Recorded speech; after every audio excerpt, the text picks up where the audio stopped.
E aí, pessoal, shalom, shalom. Hoje a gente vai estar falando sobre o último livro da Torá atribuído a Moshe, que é chamado de Devarim, que significa palavras, que no português ele foi traduzido como Deuteronômio. Devarim, ele vem da frase hebraica Eleha Devarim, estas são as palavras.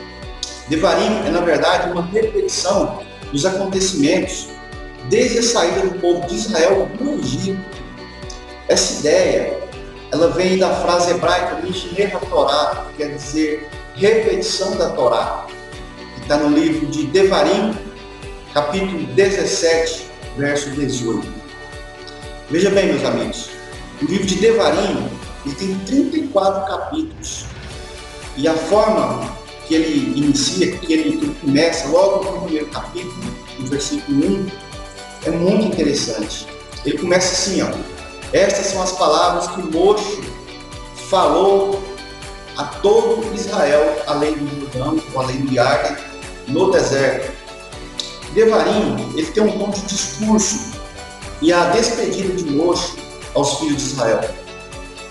Ao contrário dos 4 outros livros da Torá, dos 4 livros anteriores da Torá, o livro de Devarim, ele é um discurso, são as palavras do próprio Moshe, enquanto os demais livros, eles são as palavras de Elohim. Os demais livros, eles começam assim: o Eterno falou a Moshe dizendo, fala aos filhos de Israel e diz-lhes. Porém, o livro de Devarim é o próprio Moshe falando as próprias palavras, fazendo um resumo da Torá para o povo de Israel, antes do povo de Israel entrar na Terra Prometida. E a paraxá relativa ao livro de Devarim, ela começa com os israelitas já na terra de Moab, a leste do Jordão, pouco antes de entrarem na Terra Prometida. E Moshe não pôde entrar na Terra Prometida, foi anulado, né? Ele não teve a mesma sorte conforme os outros israelitas. E nota-se nesse discurso que ele está muito preocupado. Daí o cuidado em tornar a Torá mais simples para o povo, para que eles pudessem se lembrar claramente das instruções do Eterno, uma vez que tomariam posse da terra para cumprir a Torá. E a geração do deserto, essa geração, ela foi redimida no próprio deserto. Por isso, a gente compreende que a santidade, ela se manifesta em cada indivíduo através da sua reverência e obediência às instruções do Eterno, e nunca a submissão às tradições de homens. O povo de Israel, quando saiu do Egito, eles tinham muitas tradições de homens, que foram quebradas no deserto. Nos dias de hoje, vemos os mesmos fatos sendo repetidos pelo povo de Israel, espalhado entre as nações. Eles criam muitas tradições, eles estão cheios de tradições humanas, e eles confundem essas tradições humanas com as obediências da Torá do Eterno, né? Então eles têm pouca reverência e temor ao Eterno, são muito ritualistas, se fantasiam muito, né, das coisas que o povo de Israel usa, mas internamente, no coração, nas práticas e nas atitudes, são completamente vazios e muito frios. Portanto, nós não devemos cumprir a Torá como tradição humana ou em cima de tradições de homens. Nós não cumprimos a Torá para sermos salvos, porque a salvação, a gente sabe, a salvação, meu irmão, ela vem pela emuná, ela vem por atitude, ela vem por ação, né? Mas pelo fato de nós sermos salvos por conta da fé, é que nós cumprimos a Torá, cumprimos todos os mandamentos da Torá. Nenhum mandamento da Torá foi abolido, né, como muitas pessoas ensinam, como muitos livros ensinam. A Torá, irmãos, ela não foi abolida e também ela não foi substituída por tradições de homens, né? De um lado, você vê muita gente que fala que não precisa de cumprir a Torá. Por outro lado, você vê muita gente falando né, que o cumprimento da Torá são práticas e tradições criadas por homens. Mas vamos voltar ao livro de Devarim. Moshe, no livro de Devarim, ele começa o seu discurso fazendo uma análise dos eventos que ocorreram no curso de uma jornada de 40 anos no Egito até o Monte Sinai. E depois, em seguida, a partir do Monte Sinai para a terra de Moab. E qual seria o objetivo e a intenção dessa revisão? Bom, seria uma espécie de resumo, né, de lembrete de todos os 4 livros anteriores, de todos os acontecimentos anteriores. E o que Moshe faz? Moshe, em vez de falar do pecado do povo, né, de apontar o dedo, de acusar o povo, ele começa a falar dos lugares, daquelas situações onde os pecados ocorreram, para que eles não repitam novamente esse pecado assim que atravessarem o Rio Jordão. E essa repetição de Moshe, ela termina, ela se resume, né, levando até as leis, né, falando das leis para o povo de Israel. Então, ele repete isso no capítulo 4 ao capítulo 28.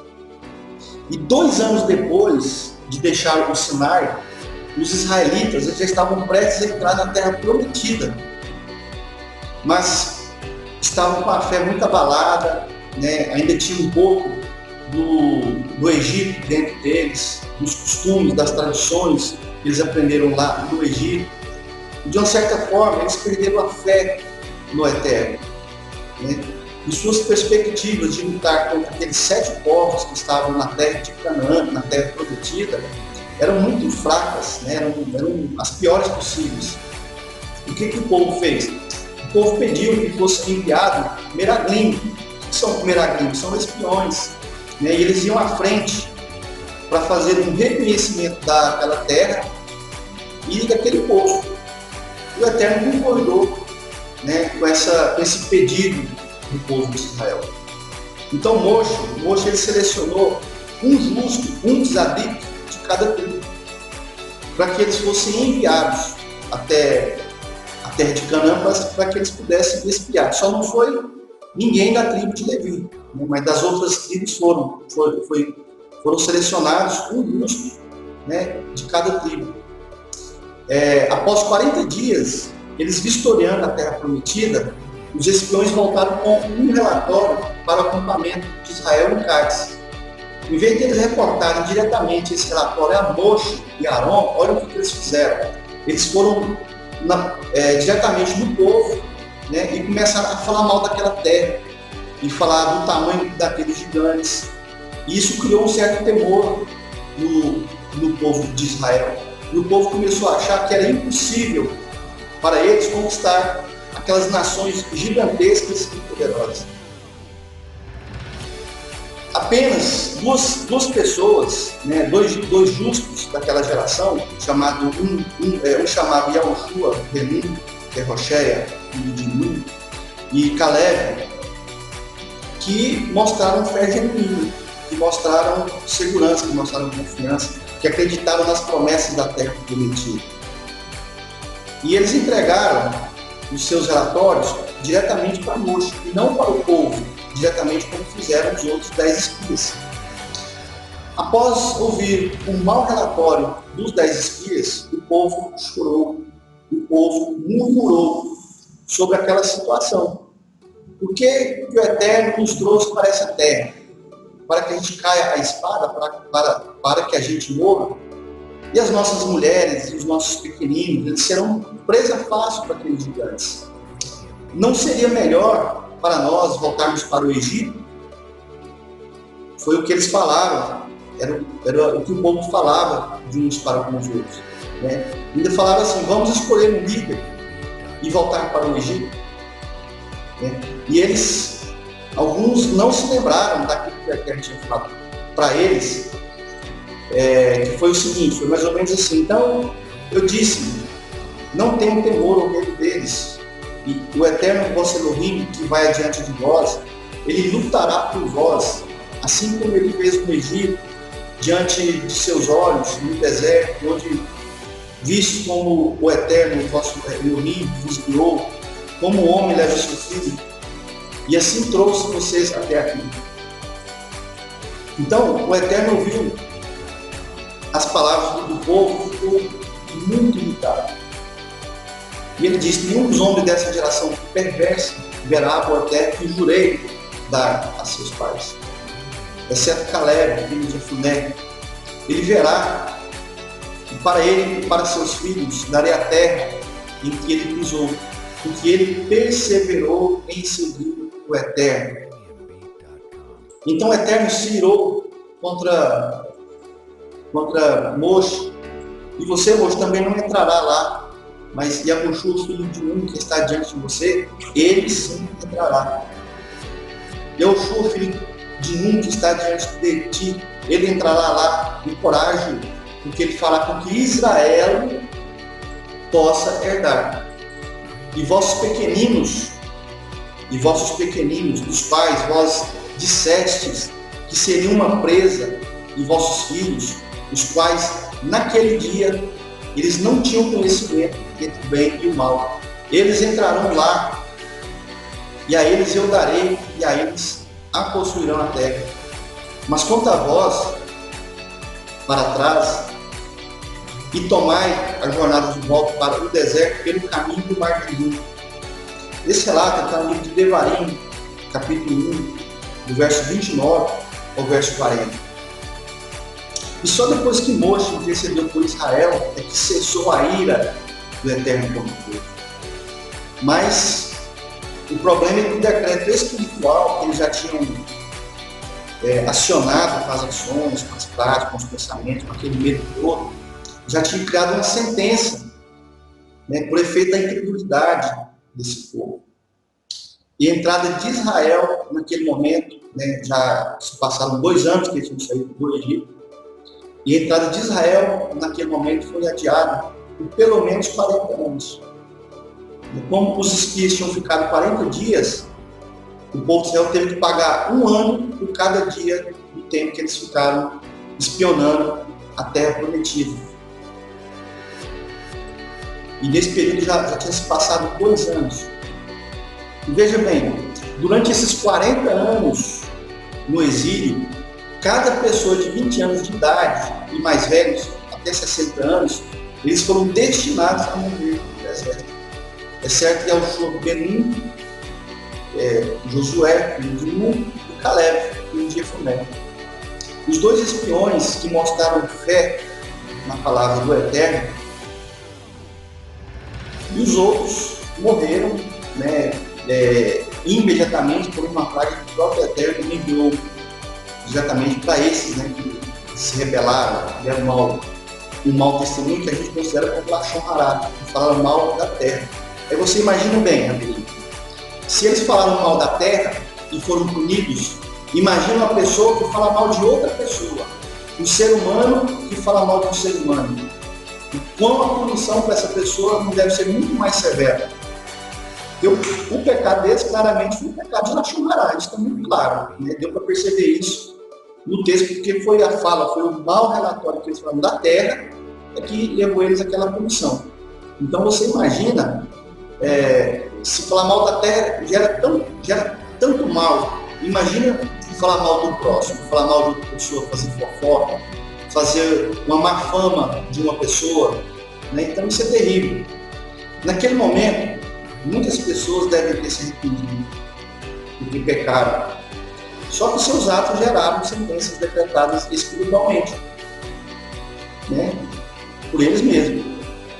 E o Eterno provavelmente os perdoou, mas eles próprios acionaram consequências contra eles. Depois de ouvir a sentença que o Eterno deu contra os espias, um grupo de israelitas arrependidos de ter escutado, arrependido, né, de ter dado ouvido para Lashon Hará. Aí eles falaram, não, já que é para ir, é para vencer, então vamos lá. Então um grupo de israelitas, eles decidiram, né, e tomaram aquele assunto em suas próprias mãos. Eles tomaram decisões por conta própria. Eles não consultaram Moche, eles não consultaram o Eterno, eles simplesmente se armaram e foram para a guerra, né? E, presunçosamente, eles decidiram invadir uma montanha, né, na fronteira da terra. Mas eles foram sumariamente mortos pelos amalequitas e pelos cananeus. Então, essa foi uma batalha, né, foi a primeira batalha pela terra prometida, feita por força da carne e decisão humana, e isso resultou na morte de todos esses homens. Foi uma morte sumária. Eles foram para a guerra e morreram. Por quê? Porque foram sem a presença do Eterno, foram por conta própria. Né? Embora a terra prometida estava prometida para eles, mas só que tinha que ter a presença do Eterno com a liderança de Moisés, e depois que é o povo vem. Bom, a terra da promessa, ela era para ser obtida através da confiança e pela submissão ao Eterno. Né, com a vitória sobre poderes trevas, sobre poderes espirituais, sobre poderes malignos. E Moisés disse-lhes que Elohim lhes teria dado toda a terra, sem a necessidade de se envolver em uma guerra convencional, uma guerra comum. Mas a incredulidade deles praticamente causou vários danos, né, a esses homens. E após o desastre de Cádiz, né, após todos esses acontecimentos em Cádiz, Israel foge em direção ao Monte Seir. Ele sai de Cádiz e vai para o Monte Seir, que é também conhecido como Edom, né, lugar onde Jacó ele teve um encontro com Esaú, seu irmão. E o Eterno explicitamente, claramente, ele ordenou a Moisés para não atacar os edomitas, porque eles receberam essa terra como sua posse. Né? E, na verdade, havia mais três nações que faziam fronteira com a terra prometida, e que o Eterno proibiu os israelitas de atacar essas três nações. A primeira delas é o reino de Edom, né, que eram edomitas, descendentes de Esaú, irmão de Jacó, irmão de Jacó. E a terra em torno do Monte Seir, ela tinha sido dada pelo Eterno como herança aos descendentes de Esaú. Então, os israelitas, eles não tinham direito, eles não podiam tomar aquela terra. A segunda nação, que os israelitas não podiam lutar, combater, eles nem tomar sua terra, era o reino de Moab. Né? Os moabitas, eles eram descendentes do filho primogênito de Ló. Moab foi concebida a partir da filha mais velha de Ló, e Moab significa a partir do pai. Né? E eles receberam a terra por herança do Eterno. Moab, mais tarde, nasceu Ruth, né? Foi a bisavó do rei Davi. Para você ter ideia, a família de Davi, da parte materna, era moabita, era descendente de Ló. Então, Davi vem dessa genealogia. E, em terceiro lugar, a terceira nação, né, que o povo de Israel não poderia, de forma alguma, tomar a terra e lutar contra eles, era o reino de Amon. Os amonitas, eles também eram descendentes de Ló, né, de Benjamim, que significa filho do meu povo. E para você ter uma ideia, os descendentes de Ló, através de Amon, né, de Benjamim, deu origem a Naamá, que casou com o rei Salomão e gerou o seu sucessor, o rei Rehavam, o rei de Israel. Mas também naquela fronteira tinha outro povo. Né? Só que esse povo, eles não tinham herança da terra de Israel. Eram os amorreus, né, que eram descendentes de Cã, ou seja, o quarto filho de Canaã, né, de Cã. Cã era filho de Noa, que mais tarde tornou o povo nômade da Mesopotâmia, que eventualmente fundaram a Babilônia. Eles são considerados como uma das 7 nações de Canaã, que foram marcadas para serem exterminados da terra. Os amorreus também são identificados como cananeus genéricos, né? E, portanto, eles eram invasores que se deslocaram para a terra dada por Elohim a Israel. E espiritualmente, e isso é muito importante a gente ter essa compreensão, espiritualmente compreendido, nós temos que ter essa compreensão de forma muito clara. As 7 nações que moravam em Canaã, elas eram usurpadoras, ocultistas, plantadas na terra de Israel. né? Eles se passavam por donos legítimos na tentativa de frustrar a entrada e o resgate e a morada, o sacerdócio e o reinado dos israelitas em sua posse, a terra prometida, né? Para que eles pudessem executar todos aqueles mandamentos, todo aquele relacionamento, toda aquela adoração, todo aquele serviço ao Eterno, né? E por 38 anos, após todos esses acontecimentos, né, os israelitas eles vagaram pelo deserto até que todos os homens de guerra, acima de 20 até 60 anos, eles se alimentassem daqueles pecados, né, dos espiões Eucades, e eles morressem. Moshe, então, no final desses 38 anos, Moshe enviou uma outra delegação a Sihon, que é o rei dos amorreus, e ele pedindo a permissão aos amorreus, né, esses descendentes de Cã, a permissão para que Israel passasse em sua terra. Porém, foi negado, né? E Sihon, provavelmente, ele foi um dos Nefilim, né, que de alguma forma sobreviveu ao grande Mabul, né, a inundação da época de Noé. E Sihon foi derrotado por Israel, que tomou posse da terra dos Amonitas, dos amorreus. Essa terra não era prometida a eles, então ele não quis liberar a passagem para o povo de Israel, o povo de Israel entrou na terra e tomou a terra. E Sihon, ele tinha um meio-irmão chamado Og, né, que era um dos Nefilim, um dos gigantes. E quando Og ouviu sobre a morte de Sihon, ele reuniu seu exército para vingar seu irmão. Ele foi atrás. O Eterno deu a vitória a Moshe sobre Og e seu exército, todo aquele povo, e os israelitas então tomaram posse da terra de Bazã.